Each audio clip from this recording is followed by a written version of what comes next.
It began with a soft knocking. At first, it was barely a whisper, against the creaks and groans of the old house. But, as the days turned into nights, it grew louder, more relentless. Ethan tried to convince himself it was just the old pipes, or the wind, dancing through the narrow halls. Yet, deep inside, a chilling realization settled. Something, or someone, was trying to breach the barrier of his solitude. Desperate for a good deal near campus, Ethan stumbled upon a ramshackle boarding house with a price tag he couldn't resist. It had a peculiar charm, worn down by time but alluring in its age. However, the very air within those walls felt thick with secrets. His new housemates were friendly, yet they all seemed to skirt around the house's dark past. When Ethan finally met the elderly landlord, he handed over the keys with an unsettling warning. "Keep your door locked at night." Ethan shrugged it off. Just an old man's anxious ramblings, he thought. The initial nights were uneventful, save for the unsettling creaks of an aging structure.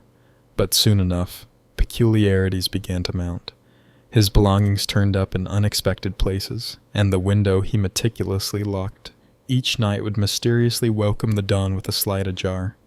Then, one evening while preparing for bed, he caught a fleeting glimpse of her. A figure, a woman, shrouded in shadows at the stairway's edge. "Hey!" he called, but she slipped away like smoke, leaving only a chill in the air. The next day, curiosity gnawed at him, and he questioned his housemates about the mysterious figure. They exchanged uneasy glances, and one finally broke the silence. "You saw her?" he asked, nearly in disbelief, while another murmured, "Don't engage. Just ignore her." But how could he ignore her? One harrowing night, he was jolted awake by the metallic rattle of his doorknob. His heart raced as he bolted upright, watching in frozen horror as the knob twisted slowly, then stopped. A heavy silence settled, suffocating in. The following morning, he quizzed his housemates, but no one had stirred at that hour.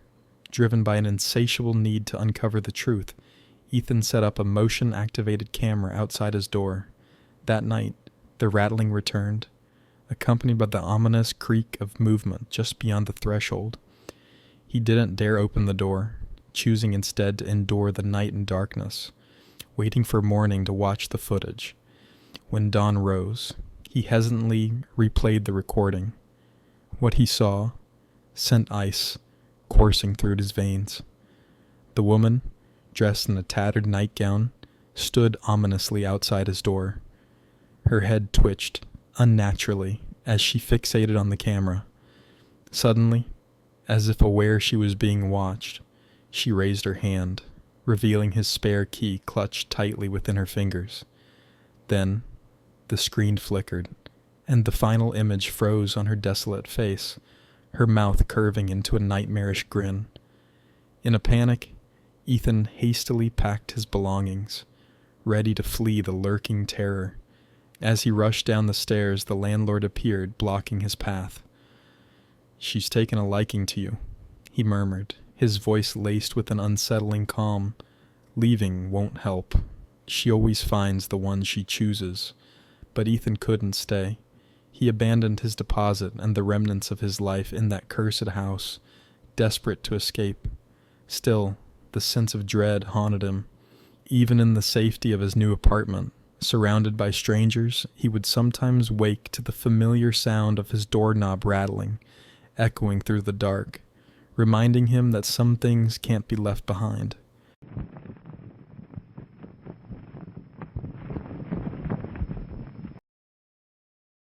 Lena was thrilled to rent a cheap studio apartment in the city. The only oddity was her neighbor, an old woman named Ms. Raines, who always loitered in the hallway, staring. Whenever Lena locked her door, Miss Raines would smile and whisper, "Keys don't always keep you safe." One evening, Lena returned home to find her door unlocked.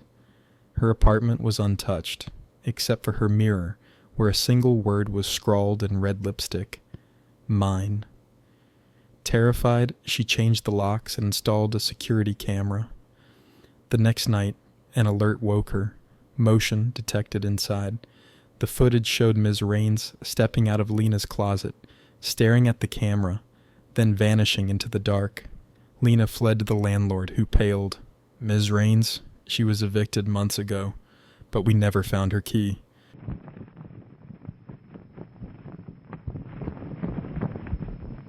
When Jordan moved into his suburban dream home, his only concern was the abandoned house next door.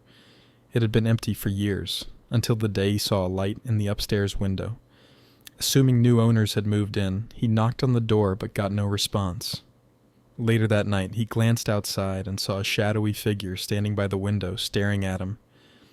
The next morning, the house was dark and empty again. Curiosity turned to dread when he found footprints in the snow, leading from the abandoned house to his own bedroom window. Finally, he called the police. They searched the house and found signs of someone living there. Empty food cans, blankets, and a wall covered in photographs of Jordan and his family. The most recent picture had been taken inside his own house.